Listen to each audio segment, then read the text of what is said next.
my garbage person of the week takes a little bit of setup. So obviously a lot of people are really concerned about what's going on with the SCOTUS and everything. And they're trying to persuade the other side in a lot of different ways. So first of all, I wanna go to some of the tweets from Jill Filipovic, who is not my garbage person of the week, who says, there are millions of men whose lives would have been much worse without abortion. Men who wouldn't have found their big loves, wouldn't have had their kids, wouldn't have been as successful, wouldn't have taken big risks. Many of them don't think about it. Some don't even know it.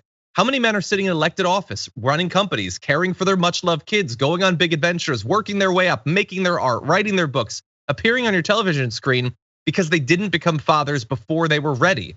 I would bet though that most of them don't think about their abortion their partner had as saving their lives too. I would bet they don't think about it much at all. And many of them are the beneficiaries of abortions they still don't know about.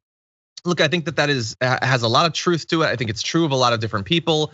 It should be something that causes you to think.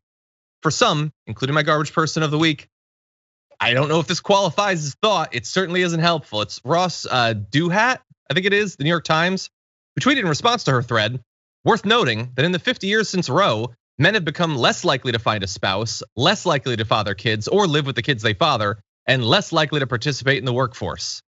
Because this guy, works for the New York Times, apparently discovered what a correlation is. He doesn't understand any of the consequences of it, what it means. But he's like, well, a thing happened and then other things happened, ergo, they're linked. Is it possible, Ross, that other things have happened in the past 50 years that might have led to changing rates of marriage and childbirth and all that you can't necessarily pick something that, I don't even think he's specifically saying he opposes like Roe v. Wade, but he certainly seems to be indicating that, well, to be fair, okay, you gotta balance the fact that women finally had some control over their bodies and their fate, but it was a real inconvenience for men in a lot of different ways. It's such a ridiculously unnecessary and toxic addition to the conversation, JR. It's you know what, maybe the actual reasons behind this issue with what men have been going through all these years in the past 50 years is that women it's with anyone, but specifically in this case, when women have more rights or actually have a chance to work for themselves, live on their own and not have to depend on men, because that was the way things were always set up, men have to become more attractive.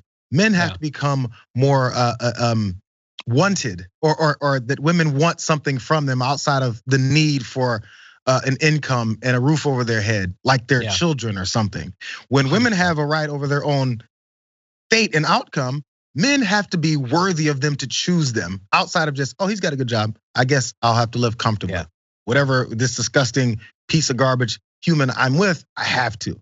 Now they have more choice, and then we have men that are in less relationships, have fewer children, because there's a lot of really idiotic men out here who have no idea how to navigate through a relationship or actually participate in something cordial with someone else, because they never had to. That's hey, maybe learn how to be a decent person, maybe. Yeah. Super fast additional commentary. Don Moynihan, he likes playing with correlations too, and seems to understand them better than Duhat. Says worth noting that unemployment rapidly dropped after Britney Spears released "Work Bitch," and that's indisputable. It came out at that point, and then line go down. But no, honestly, if he said in the 50 years since it, labor force participation has changed. Okay, well, bring up this chart. The yellow line is Roe v. Wade. It had been going down for decades already. Is it possible that that's not the actual cause?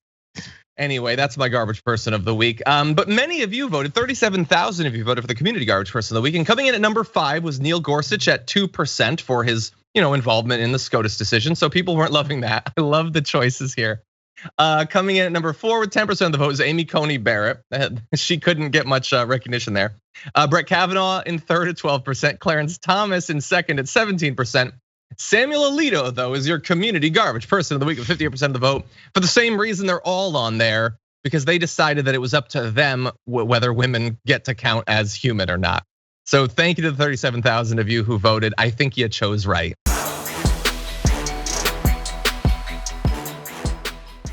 Check out the Damage Report podcast each day, wherever you get your podcasts, whether Pocket Casts or Stitcher or iTunes.